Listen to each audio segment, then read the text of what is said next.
అనుకున్న పనులు జరగడానికి బ్రహ్మశ్రీ గోరుగుంట్ల సురేష్ బాబు గారిచే వారాహి పాశుపత హోమం. ఐ డ్రీమ్ చూస్తున్న ప్రేక్షకులందరికీ నమస్కారం. ఈరోజు మనతో పాటు ప్రముఖ జ్యోతిష్యులు, ప్రముఖ ఆధ్యాత్మికవేత్త బ్రహ్మశ్రీ గుండెపూడి శివసుధీర్ శర్మ గారు మనతో పాటు ఉన్నారు. నమస్కారం గురుగారు. శ్రీమాత్రే నమః. శ్రీ గురుభ్యో నమః. గురు పౌర్ణిమ జూలై 29 గురు పౌర్ణిమ. గురు పౌర్ణిమ విశిష్టత, అలాగే మనం ఆ రోజు పాటించాల్సిన నియమాలు, అలాగే ఆ రోజు మనం వేదవ్యాసుని ఎలా స్మరించాలి ఆ రోజు అనేది పూర్తిగా వివరించండి.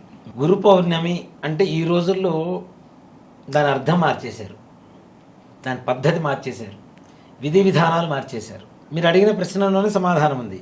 వ్యాసుడు జన్మదినం వ్యాస పూర్ణిమ, అదే మనకి గురు పౌర్ణిమ. అవునా? వ్యాసుడు వేదవ్యాసుడు అంటాం, ఆయన పిలవడం కూడా వేదవ్యాసుడు అని పిలుస్తాం. మనకి వేదాలను అందించినటువంటి వాళ్ళలో ప్రప్రథముడు ఎవరు అంటే వ్యాసుడు. ప్రపంచం మొత్తం కూడా వేదమూలమిదం జగత్, వేదం మీదనే ప్రపంచమంతా ఆధారపడి ఉంది. అలాంటి ఆధారభూతమైనటువంటి వేదాన్ని మనకు అందించినటువంటి వేద వ్యాసుడైనటువంటి వ్యాస మహర్షి పుట్టినరోజుని మనం గురు పౌర్ణిమగా చేసుకోవటం, ఆది గురువుగా చెప్పుకోవటం అనేటువంటిది మనకి మొదటి నుంచి వస్తున్నటువంటి ఒక విధానం. ఇప్పుడు దాన్ని నేను చెప్తే కొంతమంది నెగిటివ్గా తీసుకొచ్చేమో, కానీ గురు పౌర్ణమి అంటే వ్యాస పూర్ణిమ అన్న సంగతి కూడా మర్చిపోతున్నారు చాలామంది. అవునా? అలాగే గురువుల్ని మనం సత్కరించుకునేటువంటి రోజు, మరలా సంస్కరించుకునేటువంటి రోజు. మనకు చదువు చెప్పిన గురువు కావచ్చు, ఏదైనా జ్ఞానం నేర్పించినటువంటి గురువు కావచ్చు, ఏ విద్య నేర్పించినా సరే ఆయన గురువుగా భావిస్తాం.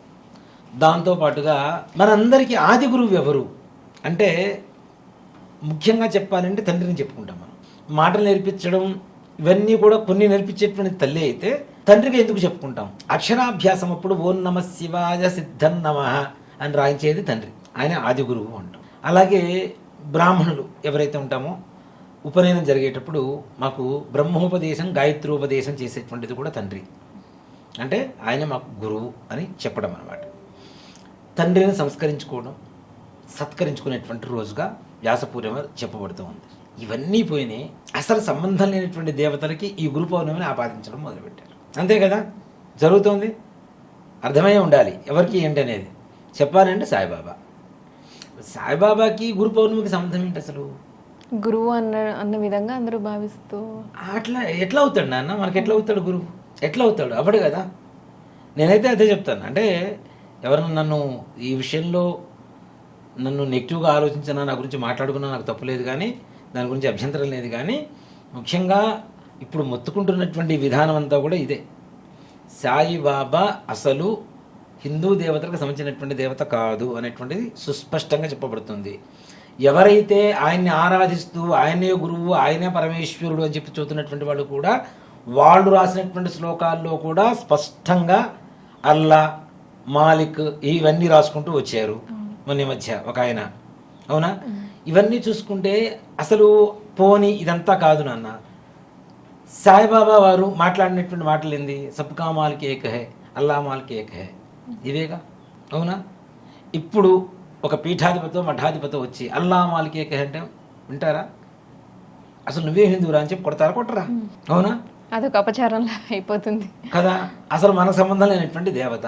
గురు పౌర్ణిమ అంటే కూడా చాలా మంది మీరు అన్నట్టు సాయిబాబా టెంపుల్స్ కి మాత్రమే పరిమితమైంది ఈ రోజుల్లో. అది తప్పు.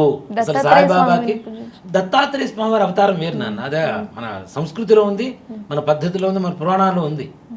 చక్కగా ఆయన గురించి అసలు ఆయనకి ఈయనకి సంబంధం లేదు. ఆయనకి ఈయనకి లింకు పెట్టారు. అవునా? పత్రి బాబా, షిరిడి బాబా, పుట్టపర్తి సాయిబాబా, ఈ సాయిబాబా అని చెప్పి ఓ లింకు పెట్టారు. అసలు ఆయనకి ఈయనకి సంబంధం లేదు. దత్తాత్రేయుడికి సాయిబాబాకి సంబంధం లేదు. రాఘవేంద్ర స్వామి, అసలు రాఘవేంద్ర స్వామికి సాయిబాబాకి సంబంధం ఏంది నాన్న? అంటే గురు పౌర్ణిమ అంటే వచ్చే గురువుల పేర్లు చెప్తున్నారు. గురు ఇప్పుడు రాఘవేంద్ర స్వామి వారు ఉన్నారు. మన సనాతన ధర్మం ప్రకారం ఆయన చేసిన, అందుకే మనం ఎవరిని పూజించాలి అనేది ఇక్కడ మెయిన్ ప్రశ్న. మన విధానంలో రాఘవేంద్ర స్వామి వారు పూజ్యాయ రాఘవేంద్రాయ అని చెప్పి మనం ఆయన పూజ చేస్తున్నాం. సత్య ధర్మరతాయ చ. అవునా? ఆయన సత్యాన్ని, ధర్మాన్ని పాటించారు కాబట్టి. అసలు వీళ్ళెవరూ కాదండి. ఇంట్లో తండ్రికి అన్నం పెట్టకుండా నువ్వు సాయిబాబా గుడిలో పోయి 100 కొబ్బరికాయలు కొడితే నీకేం ఉపయోగం వస్తుంది చెప్పండి? అవునా?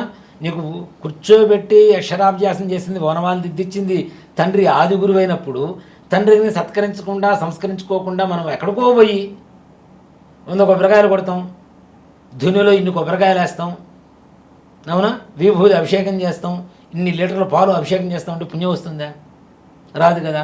అలాగే మనకు చదువు చెప్పిన మాస్టర్ ఉంటాడు, స్కూళ్ళలో మాస్టర్స్ ఉంటారు, మాకైతే గురువులు ఉంటారు. ఇప్పుడు చదువు చెప్పిన మాస్టర్ని కూడా తెలుగులో తీసుకుంటే ఏమవుతాడు? గురువే అవుతాడుగా, అవునా? కాబట్టి ఆ రోజున మీకు చదువు చెప్పిన మాస్టర్ గారు కానీ గురువు గారు కానీ మీకు జీవితానికి ఉపయోగపడేటువంటి విషయాలు తెలియజేసినటువంటి జ్ఞానబోధ చేసినటువంటి గురువులు కానీ వీళ్ళకి పూజ చేయండి, వేదవ్యాసుడికి పూజ చేయండి. అంతేగాని పిచ్చి పిచ్చిగా ఎవరో ఏదో చెప్పారని చెప్పేసి మనం వెళ్ళిపోయి పులోమని ఆ సాధారణంగా పొద్దున్న 4 క్యూ మొదలైతే అంటే మనం దేవుడిగా భావించొద్దు, గురువుగా భావించండి అని చెప్తూ ఉంటారు కదా, అందుకని గురు పౌర్ణమి రోజు అందరూ ఒకటి చెప్తాను నాన్న, గురువు అంటే ఆయన దగ్గర నుంచి మనం ఏమైనా తీసుకోవాలి. ఏం తీసుకున్నాం? ఆది శంకరాచార్య స్వామివారు ఉన్నారు, మనకి వేద భాష్యం చెప్పారు, వేదానికి అర్థం చెప్పారు ఆయన, అవునా? ఇవాళ రోజున డబ్బులు ఇంట్లో లేకపోతే కనకధారా స్తవం చేయండి అని చెప్తున్నా. కనకధార ఇలాంటి స్తవాలు స్తోత్రాలు ఎన్ని చెప్పుకుంటూ వచ్చారా? జ్ఞానం లేకపోతే దక్షిణామూర్తి స్తోత్రం చేయమని చెప్తున్నాం. అదెవరు చెప్పారు? అదే ఆయన చెప్పిందేగా. అంటే వీటన్నిటికీ జ్ఞానానికి ఐహికమైనటువంటి సుఖానికి కావాల్సినటువంటి కొన్ని లక్షణాలు స్తోత్రాలు మనకు అందించినటువంటి గురువులనే కదా. వాళ్ళు గురువులు అవుతారు. కానీ నీళ్లతో దీపం పెడితే, వంట దాంట్లో చేయి పెడితే వీళ్ళు గురువులు ఎట్లా అవుతారు?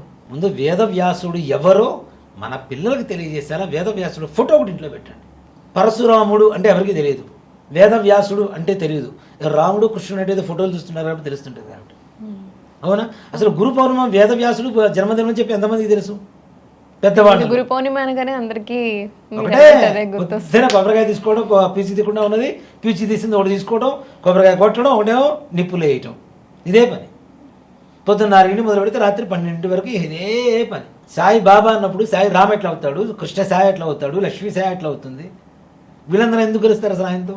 సాయి రామ్ ఎట్లా రామ్ అవుతాడు ఆయన, అవునా? కృష్ణ సాయి ఎట్లా అవుతాడు? కృష్ణ సాయి.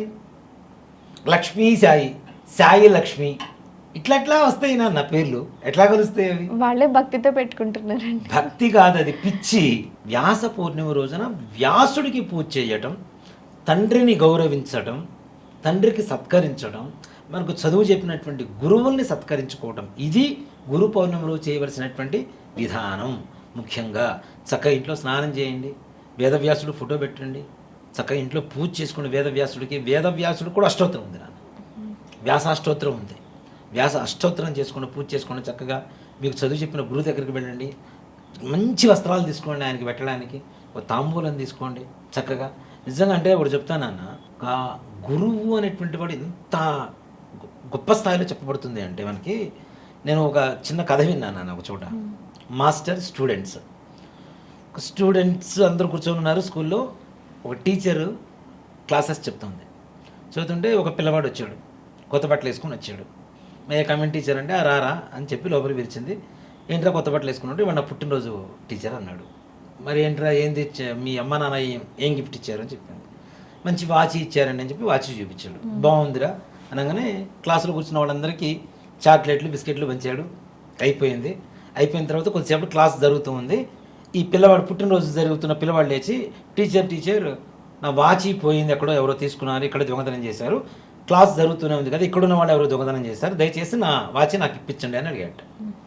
సరే టీచర్ ఏం చేసిందంటే గట్టిగా అరిచేసి అందరూ సైలెంట్గా ఉండండి, కళ్ళు మూసుకోండి అందరూ, నేనే వచ్చి మీ దగ్గరకు వచ్చి మీ బ్యాగుల్లో వాచి వెతుకుతానని చెప్పింది. అయిపోయింది, వాచి వెతికింది, ఒక బ్యాగులో వాచి దొరికింది. తీసుకొచ్చి టేబుల్ మీద పెట్టేసి ఆ పిల్లవాడిని పిలిచి ఇచ్చింది. పిల్లవాడు అడిగాడు, టీచర్ ఎవరు తీశారు టీచర్, నా వాచి నాకు చెప్పొచ్చు కదా అంటే, అదంతా నీకు తెలియదు కదా, నీకు వాచి దొరికింది కదా పోరా అని చెప్పి పంపించేసాను. సరే అయిపోయింది, కొంతకాలం అయిపోయింది. ఒక ఫంక్షన్ జరుగుతుంది. కొంతకాలం జరిగిన తర్వాత ఫంక్షన్ జరుగుతుంటే ఒక ఐపీఎస్ ఆఫీసరు హడావుడిగా వస్తుండే, అంతా పోలీస్ సెక్యూరిటీ హడావుడి చేస్తున్నారు.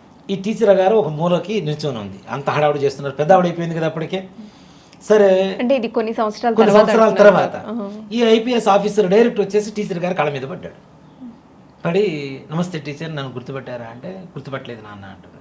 అదే టీచర్, నా పేరు ఫలానా రమేష్ కదా, నేను ఫలానా ఇది మీ దగ్గర చదువుకున్నాను అంటే, నువ్వు ఫలానా వాళ్ళ అబ్బాయి కదా నాన్న, మంచి విషయం నాన్న, చాలా గొప్పవాడు అయ్యావు, బాగా చదువుకున్నావు, బాగా కష్టపడ్డావు అని అంటే, లేదు టీచర్ మీరు ఆ రోజు నేనే దొంగనని చెప్పినట్లయితే ఇవాళ రోజున దొంగలు పట్టుకునేటువంటి ఐపీఎస్ ఆఫీసర్ని అయ్యుండో పోయి ఉండేవాడిని, అందరు నన్ను చిన్న చూపు చూసేవాళ్ళు, అని చెప్పి వాడు ఐపీఎస్ ఆఫీసర్ చెప్తూ ఉంటే టీచర్ చెప్పింది, నాన్న మీకు ఒక విషయం చెప్తాను, నువ్వు దొంగతనం చేసావన్న సంగతి ఇప్పుడు కూడా నువ్వు చెప్తుంటే నాకు తెలిసింది. అదేంటి టీచర్, నా బ్యాగ్లోంచి కదా మీరు వాచే తీసింది. ఒరే మిమ్మల్ని అందరినీ కళ్ళు మూసుకోమని చెప్పి నేను కూడా కళ్ళు మూసుకొని మీ బ్యాగులు మొత్తం వెతికాను రా అని చెప్పింది. అంటే మీలో ఎవరో దొంగ అని తెలిస్తే మరుసటి రోజు నుంచి నేను కూడా వాళ్ళని చిన్న చూపు చూస్తానేమో, తక్కువగా చూస్తానేమో, ఎవరు చేశారని తెలియకుండా ఉండేది కళ్ళు మూసుకొని నేనే మీ బ్యాగులు మొత్తం వెతికాను రా, ఇప్పుడు నువ్వు చెప్పేంత వరకు నాకు తెలియదు నాన్న అని చెప్పిందిట. టీచర్స్ అంటే అంత గొప్పగా ఉంటాను, అది గురువు అంటే. అవునా? అట్లాంటి వాళ్ళని పూజించుకోదగ్గ మంచి రోజు ఏదైనా ఉంది అంటే ప్రతినిత్యం ఇప్పుడు మేము ఏదైనా మొదలుపెట్టేటప్పుడు శ్రీమాత్రే నమః శ్రీ గురుభ్యో నమః అంటాం. తల్లిని ఎంత తలుచుకుంటామో గురువుని అంత తలుచుకుంటాం. మనం బ్రతకడానికి కావాల్సినటువంటి జ్ఞానాన్ని విద్యని ఇచ్చినటువంటి వాళ్ళు గురువులు కాబట్టి గురువులకి ఎప్పుడు, అందుకని మనకి మన హిందూ ధర్మంలో కూడా మాతృదేవో భవ, పితృదేవో భవ, ఆచార్య దేవో భవ, అతిథి దేవో భవ. తల్లిదండ్రుల తర్వాత మరలా దేవుడిలాగా ఎవరిని చెప్పారు? గురువు, ఆచార్యుడినే, మన గురువునే చెప్పారు. అంత గొప్ప స్థానంలో ఉండవలసినటువంటి వ్యాసుడు ఉండవలసినటువంటి స్థానంలో ఎవరో ఒకరిని ఊహించుకొని పూజ చేసుకోవడం అనేది కరెక్ట్ కాదు. నిజంగా వ్యాసుడు తర్వాత పూజింపదగినటువంటి గురువు ఎవరు అంటే తండ్రి. అలాగే మనకు చదువు చెప్పినటువంటి గురువు. వీళ్ళని పూజ చేయండి, వీళ్ళ ఆశీర్వచనం తీసుకోండి. మీ పిల్లలు కూడా ఈ విధానాన్ని అలవాటు చేయండి. తప్పనిసరిగా ఆ గురు వేదవ్యాసుడు పరిపూర్ణమైనటువంటి అనుగ్రహం అందరికీ కలుగుతుంది. గురు పౌర్ణిమ గురించి పూర్తిగా వివరించారు. ధన్యవాదాలు గురుగారు. శ్రీమాత్రే నమః శ్రీ గురుభ్యో నమః. And for more videos, Please subscribe to iDream. Please subscribe to iDream. Please subscribe iDream. And please subscribe to iDream. For more videos, subscribe to iDream. please like, share and subscribe to the channel. Congratulations, iDream. Subscribe to iDream. Subscribe to iDream. So subscribe to iDream Media. iDream की iDream team अंदर की huge congratulations. Please subscribe iDream Media. Please subscribe to iDream. Subscribe iDream. Please subscribe to iDream. iDream అంటే నా కళల ఛానల్ను subscribe చేసుకున్నారు, నోరు తిరుగుతలేదు. మీరైతే గంట గుర్తు కొట్టండి. For more such videos, please subscribe to iDream. Subscribe to iDream. Please subscribe to iDream. Please subscribe iDream Media. Please do subscribe to iDream. Please subscribe to iDream Media. For best entertainment and information, please subscribe iDream. And don't forget to subscribe to iDream.